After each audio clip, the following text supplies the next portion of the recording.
নিজেরই ভার্সিটির টিচার সাক্ষ্য এহসানের সাথে আকদ হওয়ার 2 মাস পর সাক্ষ্য দিতিকে ক্লাসরুম থেকে বের করে দিয়েছে বেহায়ের মতো তাকিয়ে থাকার অপরাধে।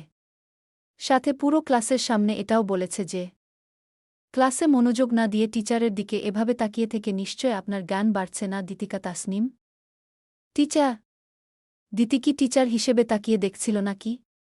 দিতি তাকিয়ে দেখছিল তার বর সাক্ষ্য এহসানের দিকে। 2 মাস আগেই হুট করে বিয়ে করে টুট করে এই ছেলের বউ হয়ে গেল সে। অথচ এই ছেলের দিকে তাকানোর অধিকার নাকি তার নেই? বউ হওয়ার আগেই তো দিতি সিনিয়র ভাই হিসেবে বছর 3 ড্যাব ড্যাব করে তাকাতে তাকাতে কাটিয়েছে। আর এখন কিনা টিচার হয়ে এই ছেলে ভাব দেখাচ্ছে। এই দুঃখে দিতির রীতিমতো দুঃখবোধের শেষ নেই। জাস্ট একটু তাকিয়েছে, একটুই তো তাকিয়ে দেখেছে সে এই লোককে, অথচ এভাবে তাকে বের করে দিল। দিতি দাঁড়ালি না, ফোঁস শ্বাস তুলে নিজের মোটা ফ্রেমের চশমাটা মুছে নিয়ে সে ঝকঝকে চকচকে করে নিয়ে সিদ্ধান্ত নীল ভার্সিটিতে যতগুলো ছেলে আছে সবগুলার দিকেই সে ড্যাব ড্যাব করে তাকিয়ে থাকবে।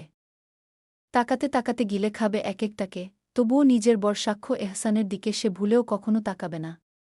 সত্যিই তাকাবে না।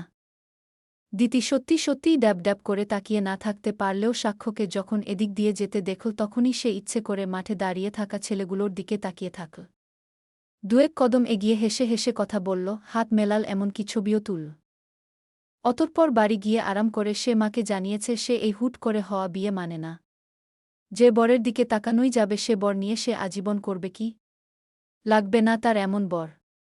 আকস্মিক এই কথাটা মজার ছলে হলেও পৌঁছাল সাক্ষর পরিবারেও। তার মা হেসে হেসেই মজা করে মেয়ের কার্যকলাপ বলছিল আর হাসছিল। কারণ সাক্ষর মা এবং দিতির মা উভয়েই ছোটবেলার বান্ধবী। মোটামুটি নিজেদের ছেলেমেয়ের সমস্ত কথাই তারা ফোনে ফোনে আলোচনা করে আর হাসিতে লুটিয়ে পড়ে। এই কথাটাও এভাবেই বলা। অথচ সাক্ষর বাবা এমন কথা শুনে ছেলেকে 2 কথা শুনিয়ে জানিয়েছে পুত্রবধূর সম্পূর্ণ অধিকার আছে তার ছেলের দিকে তাকানোর। সাক্ষ্য এই নিয়ে কোনো প্রতিক্রিয়াই করল না। তবে ঠিক রাত 11টায় সে দিতিদের বাড়ি গিয়ে হাজির হল। দিতির আম্মুর সাথে শাশুড়ি আম্মু স্বরূপ কুশলাদি না করে জাস্ট মায়ের বান্ধবী হিসেবেই সালাম দিয়ে সোজা হাজির হল দিতির কাছে। আকদ হওয়ার পর সাক্ষ্য এই প্রথমবারের মতো দিতিদের বাসায় এসেছে, তাও না বলে কে এসেছে। এই রাতের বেলায় এসেই শাশুড়ি আম্মু শ্বশুর কারোর সাথে ভালোভাবে কুশলাদি বিনিময় না করে সোজা বউয়ের কাছে হাজির হওয়াটা কেমন দেখাল সাক্ষ্য ভাবলি না। তবে প্রথমেই দিতির রুমে গিয়ে দিতির সামনাসামনি দাঁড়িয়ে কথা ছুড়ল। আমায় দেখতে চেয়েছেন না মিসেস সাক্ষ্য এহসান? নাও টাইম স্টার্ট। মন ভরে দেখুন। আপনি চাইলে আরও ডিটেইলসে ও দেখতে পারবেন, ওয়াইফ না? সম্পূর্ণ অধিকার আছে আপনার। দিতির মনোযোগ ছিল মোবাইলে। হুট করে সাক্ষ্যকে টের পেয়ে সে প্রথমে অবাক হল। রাত 11টা। খেয়ে টেয়ে এখন ঘুমানোর সময়, আর এই সময়ে এই ছেলে কোথায় থেকে এসেছে? দিতি বুঝার চেষ্টা করল।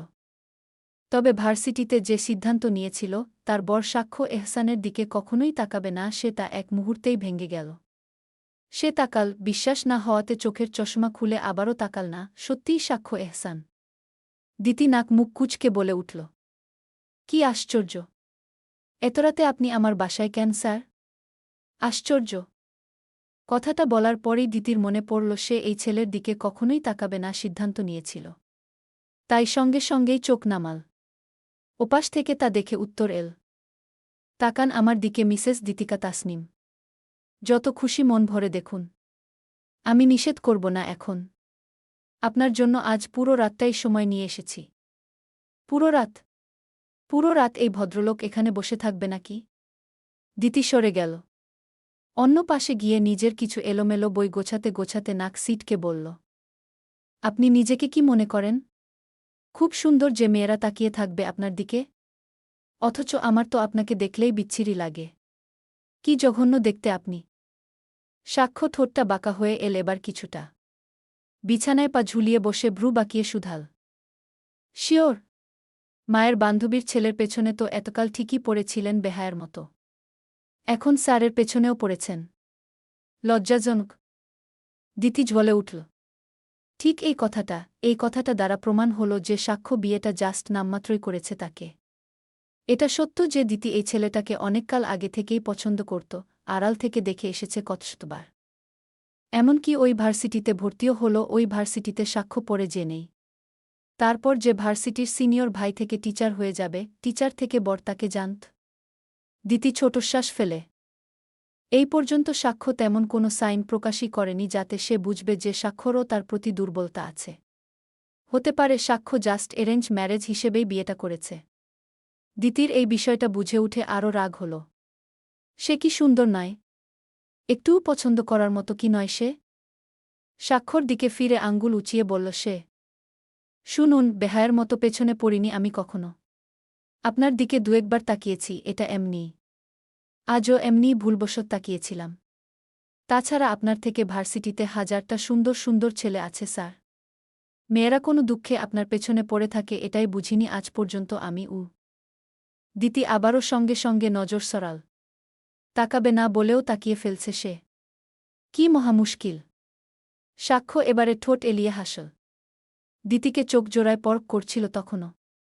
আবারও বলল, আপনি পড়ে নেই যে শিওর তো?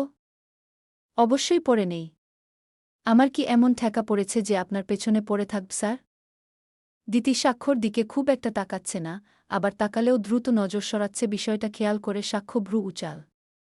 বলল, আপনি কি আমায় ইগনোর করছেন মিসেস দিতিকা তাসনিম? আমার দিকে না তাকিয়ে কথা বলছেন কেন? দিতি না তাকিয়েই বলল, কারণ ছাত্রী হিসেবে টিচারদের দিকে তাকাতে নেই। টিচাররা টিচারই হয়, বর হয় না যে আমি হাঁ করে তাকিয়ে থাকব। সাক্ষর হাসিই পেল দিতির কথা শুনে। বলল, তো বর কারা হয় তাহলে? বর হয় ভার্সিটির সুন্দর সুন্দর ছেলেরা। যেমন? দিতি এবারে মোবাইল হাতে নিল। সাক্ষর পাশে দূরত্ব বজায় রেখে বিছানায় বসে তখনকার ভার্সিটিতে তোলা ছেলেদের সাথে ছবিটা দেখাল। মাঝখানে হোয়াইট কালার টি-শার্ট পরা ছেলেটাকে দেখিয়ে সে বলল, দেখুন, ছেলেটা কিউট না স্যার? সাক্ষ্য দেখল। সে নির্বেই তখন দেখেছে দিতিকে ছেলেগুলোর সাথে ছবি তুলতেও দেখেছে। কিন্তু দিতিকে কিছুই প্রকাশ করেনি তখন। এখনও প্রকাশ করল না। দিতি আবারও বলল, আমি টানা ২০ মিনিট তার দিকে ড্যাব ড্যাব করে তাকিয়েছিলাম।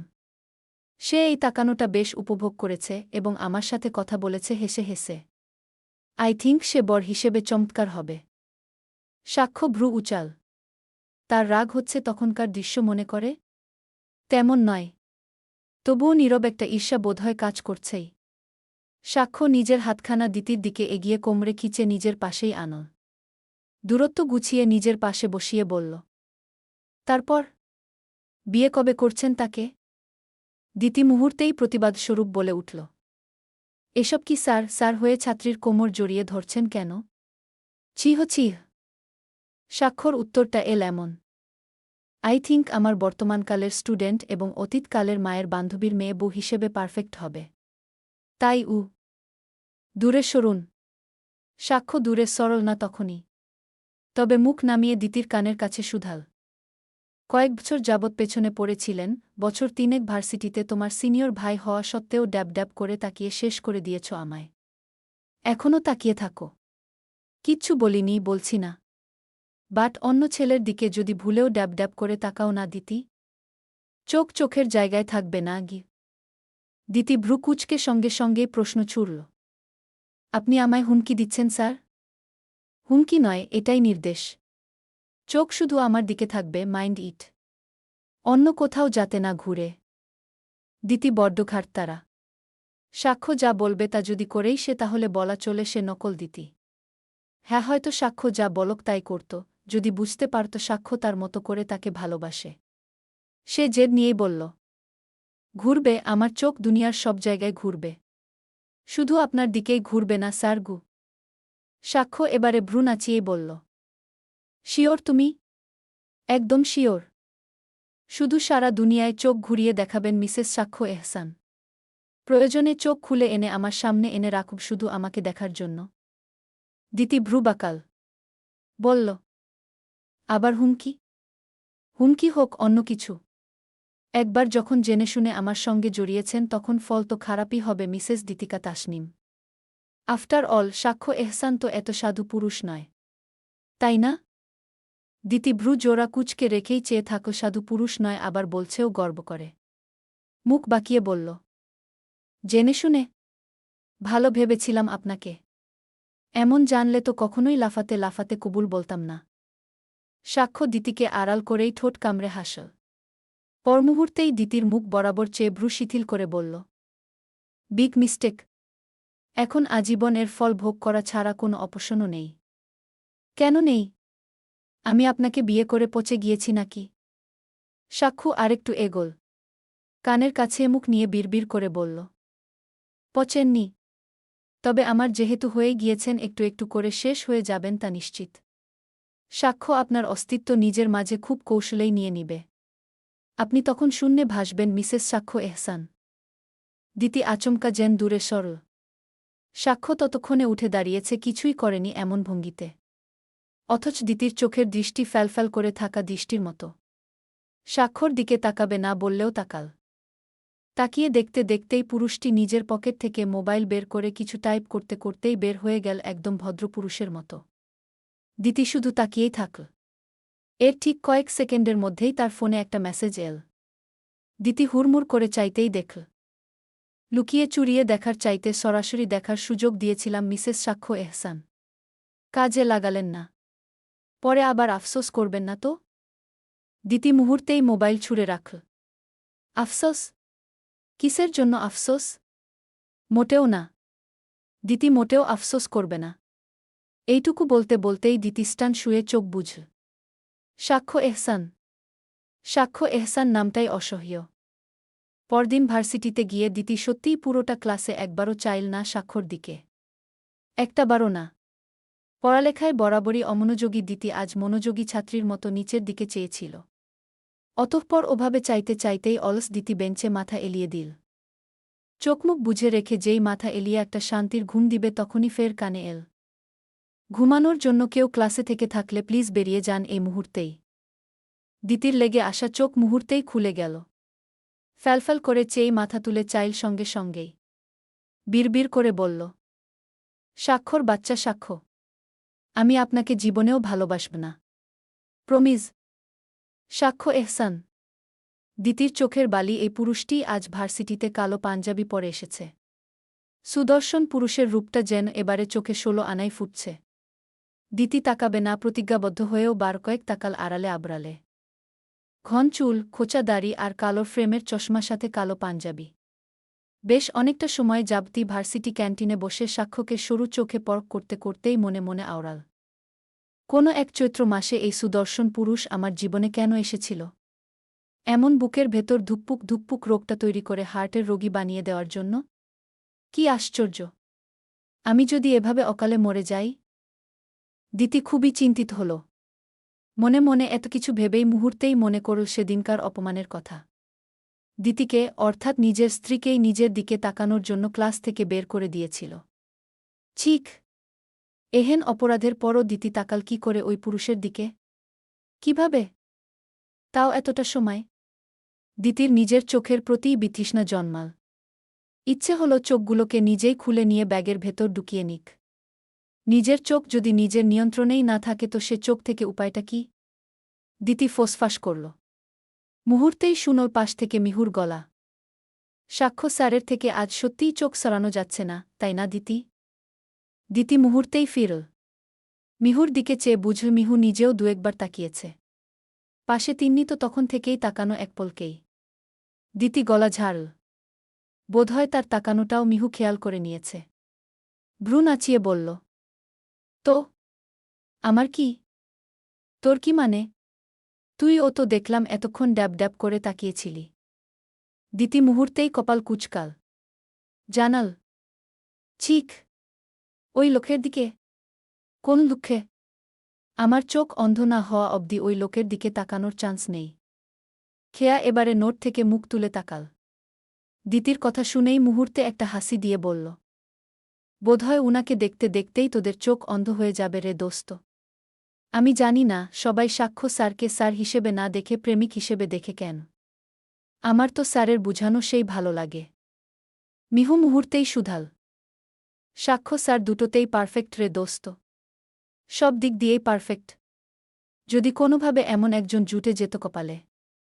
দিতি কপাল কুঁচকায়।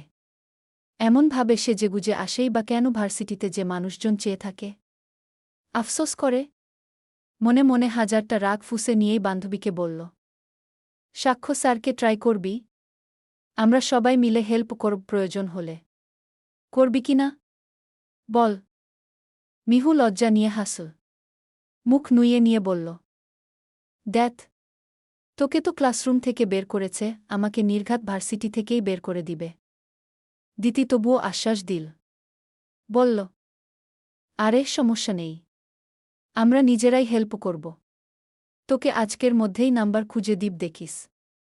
অতঃপর দিতি মনের মধ্যে ভয়ঙ্কর রাগ ফুঁসে উপরে শুধু হাসল। মনে মনে আওড়াল, সাক্ষ্য এহসান খালি দিতিকা তাসনিমকে ঠকানোর সাহস করে দেখবেন, সোজা খুন করে দিব। দিতিকে সেদিন বের করে দেওয়ার পর সপ্তাহখানেক দিতি সাক্ষ্যর দিকে ফিরেই তাকায়নি। ভাবখানা এমন, সাক্ষ্য এহসান নামক কাউকে সে চিনেও না, জানেও না। দিতি সম্পূর্ণই নিজের মতো থেকেছে। অথচ আজ লুকিয়ে চুরিয়েই হোক সরাসরি বার কয়েক সাক্ষ্যর সাথে দিতির চোকাচোকি হয়ে গিয়েছে। দিতির অবশ্য এই নিয়ে আফসোস হচ্ছে। নিজের প্রতিজ্ঞায় দুই থাকতে না পেরে আফসোস নিয়ে যখন ফের ভার্সিটি চত্বরে দাঁড়ানো সাক্ষ্যর দিকে একবার তাকাল, ঠিক তখনই দেখা গেল সাক্ষ্যর সাথে এক সুন্দরী রমণী দাঁড়ানো। রমণীটি তারই ডিপার্টমেন্টের নিধি। কিছু নিয়ে আলোচনা করছে বোধহয়। দিতির চাহনি এবার আরও সরু হল। একদম খুঁচিয়ে খুঁচিয়ে দুইজনকে পরখ করতে করতে খেয়াল করল আজ নিধিও কালো জামা পরেছে। Matching matching. দূর থেকে দেখলেই বোধ হচ্ছিল একটা সুন্দর কাপল। দিতি ফোসফাস করে আওড়াল, বিয়ে করা বউয়ের দিকে আজ পর্যন্ত এক নজর তাকাতে দেখলাম না, অথচ নিধির সাথে কত ভালো আলাপ উনার। এইটুকু বিড়বিড় করতে করতেই পা বাড়াল সে।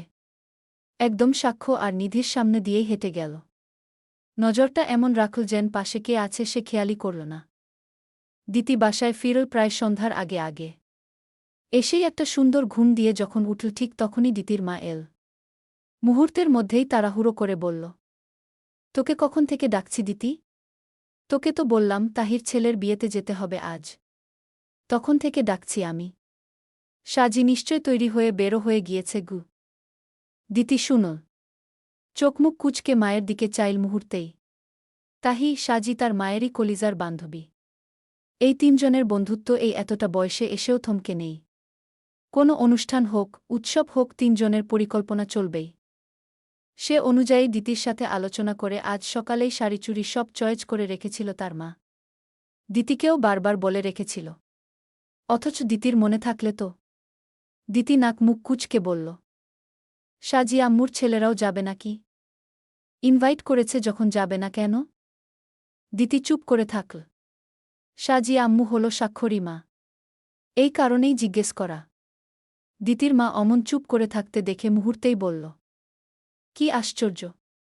গেলে কি হবে? সাক্ষ্য কি তোকে বকবে নাকি? তোদের এই কেমন বিয়ে হলো বলতো? মাস দুয়েকে একটাবারও দেখলাম না ছেলেটার সাথে ফোনে ঘণ্টার পর ঘণ্টা কথা বলেছিস, দেখলাম না কোথাও ঘুরতে গেলি। মানে কিছুই তো দেখলাম না তোদের মধ্যে। কাল যাও এল ছেলেটা, বলা নেই কয়া তোর রুমে গিয়ে আবার কিছুক্ষণ পর বেরিয়ে চলেও গেল। অদ্ভুত। দিতি দাঁত বের করে হাসল। আসলেই তো অদ্ভুত। তাই নিজেও বলল, অদ্ভুতই তো। জেনে শুনে অদ্ভুত এক ছেলেই ঝুলিয়ে দিয়েছ আমার কপালে।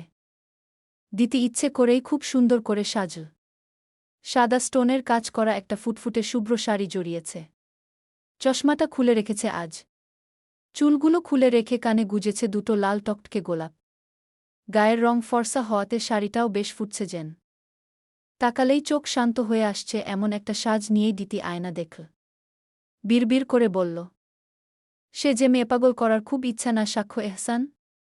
আমিও সাজলাম। দেখব আপনি সত্যিই সব দিনের মতো অবহেলা করেন কি না। এইটুকু বিড়বিড় করে বলেই হাসল দিতি। এর ঠিক একটু পরই তার আম্মু তার কাছে এল। দ্রুততা নিয়ে বলল, এই তো সাজিরা গাড়ি নিয়ে এখানে আসছে দিতি। তৈরি তো তুই? কথাগুলো বলতে বলতেই মেয়ের দিকে ফিরে তিনি চোখের ফলক ফেললেন না। হেসে নিজের চোখের কাজল থেকে একটুখানি কাজল নিয়ে একদম দিতির কপালের চুল সংলগ্ন অংশটায় লাগিয়ে বললেন, মাশাল্লাহ, আমার মেয়েকে খুব সুন্দর লাগছে। কারোর নজর না লাগুক। দিতি শুধু হাসল। ঠিক এর কিছুক্ষণ পরই সাক্ষ্যদের গাড়ি এল। মামে দুইজনেই তৈরি হয়ে যখন সাক্ষ্যদের গাড়িতে উঠতে নীল ঠিক তখনই সাক্ষ্য একনজর তাকাল দিতির দিকে।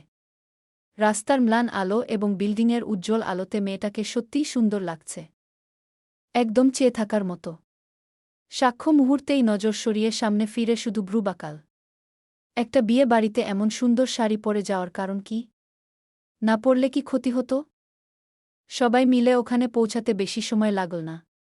তবে ওখানে পৌঁছেই যে সমস্যাটা হলো তা হলো দিতির দিকে অনেকের চেয়ে থাকা বিয়ে বাড়ির ভিড়, জনসমাগম সব কিছুর মধ্যেই সাক্ষ্যর কাছে এই বিষয়টা বিষের মতো লাগছিল। নিজের বউয়ের দিকে সে নিজেও এভাবে মুগ্ধতা নিয়ে তাকায়নি আজ অবধি। সাক্ষ্য তবুও শান্ত স্থির ভাবখানা নিয়ে যখন পা বাড়িয়ে দিতিদের অতিক্রম করে যেতে নিচ্ছিল ঠিক তখনই কানে এল।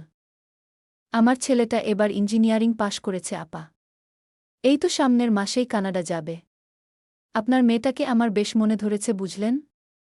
আমার ছেলেরও বেশ পছন্দ হয়েছে। দুইজনকে মানাত ও খুব সুন্দর। গল্পের নাম দুইজনাতেই। লেখনীতে অলকানন্দা ঐন্দ্রী। গল্প ভালো লেগে থাকলে অবশ্যই একটা কমেন্ট করে যাবেন আর সাবস্ক্রাইব করে রাখবেন যাতে পরের পর্ব পোস্ট করার সাথে সাথে আপনি পেয়ে যান।